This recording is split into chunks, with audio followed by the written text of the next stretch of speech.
Géraldine Guillaumard est née le 28 juillet 1966 à Chatou, dans le département des Yvelines.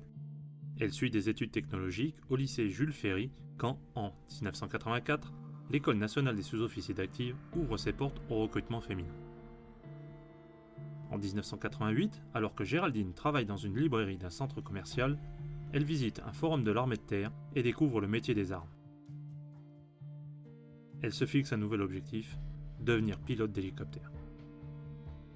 Sportive et combative, entraîneur d'une équipe masculine de handball, Géraldine réussit les tests d'aptitude et décide de s'engager à l'École nationale des sous-officiers d'active pour devenir pilote de l'aviation légère de l'armée de terre.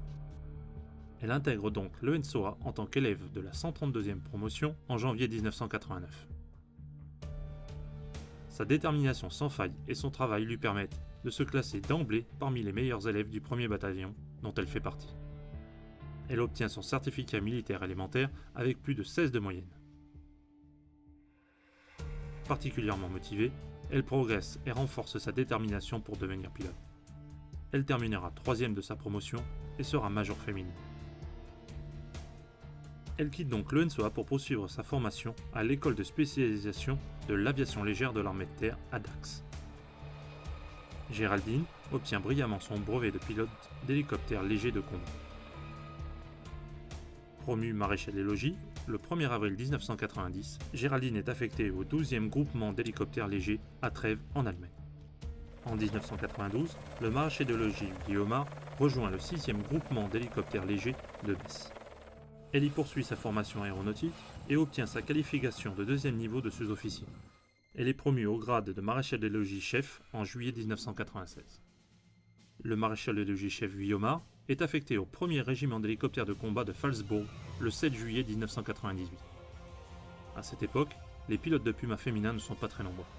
Géraldine est désignée pour suivre sa qualification sur hélicoptère Puma, qui est réputé comme étant des plus difficiles. Femme pilote et présidente du stage, elle fédère les énergies de ses camarades et obtient aisément son brevet de pilote d'hélicoptère de manœuvre sur Fennec puis sur Puma.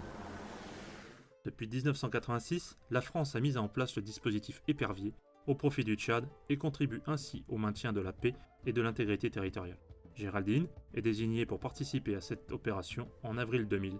Pilote de Puma sur le territoire, elle effectue de nombreuses missions de surveillance, transport et assistance aux populations.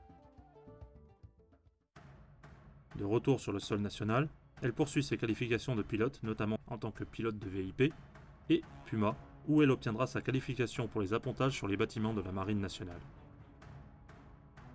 Elle sera promue adjudant le 1er juillet 2000. Volontaire, Géraldine est désignée pour effectuer une mission à Ploče, en Croatie, au sein du bataillon Alat multinational.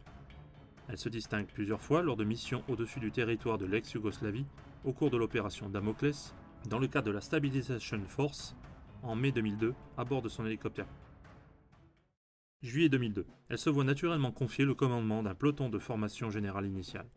Passionnée et exemplaire en toutes circonstances, elle s'illustre dans son commandement et réussit à transmettre sa passion à tous ces jeunes engagés volontaires.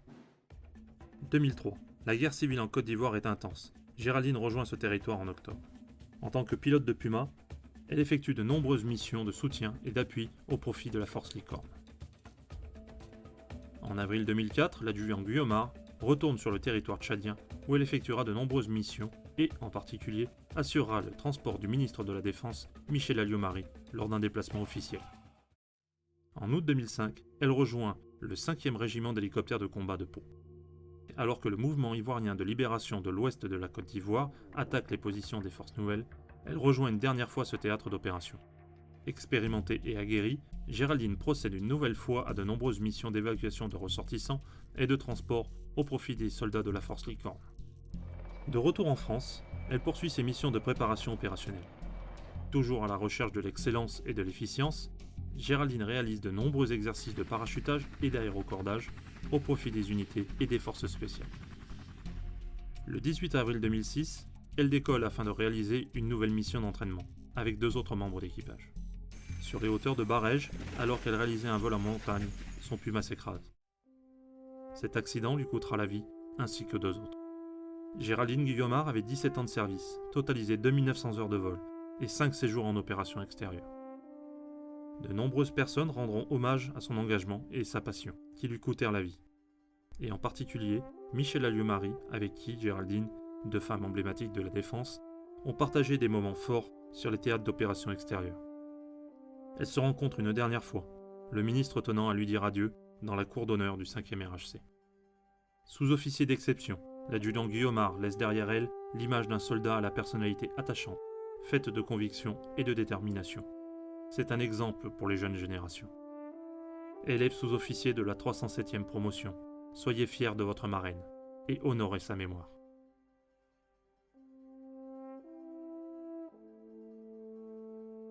La forme de l'insigne est l'écu typique de l'École nationale des sous-officiers d'active.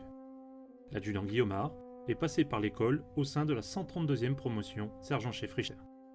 Le fond est bleu roi, couleur de tradition de l'aviation légère de l'armée de terre, arme dans laquelle Géraldine Guillaumard effectuera toute sa carrière.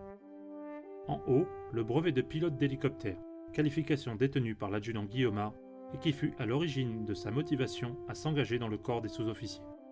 L'insigne du 5e régiment d'hélicoptères de combat marque sa détermination à servir dans les unités combattantes de l'aviation légère de l'armée de terre. En bas, l'écusson France rappelle les 5 missions opérationnelles auxquelles l'adjudant Guillaumard a participé au service de celle-ci. Le ruban de la médaille militaire apparaît à droite. Cette médaille est la plus haute décoration obtenue par l'adjudant Guillaumard. Le nom de la marraine de promotion vient s'inscrire en lettres d'argent sur le ruban de la médaille militaire. En bas à droite, le point armé du glaive vient parfaire l'insigne, symbolisant la formation militaire reçue par les élèves au sein de l'école, les armant ainsi pour leurs nouvelles responsabilités.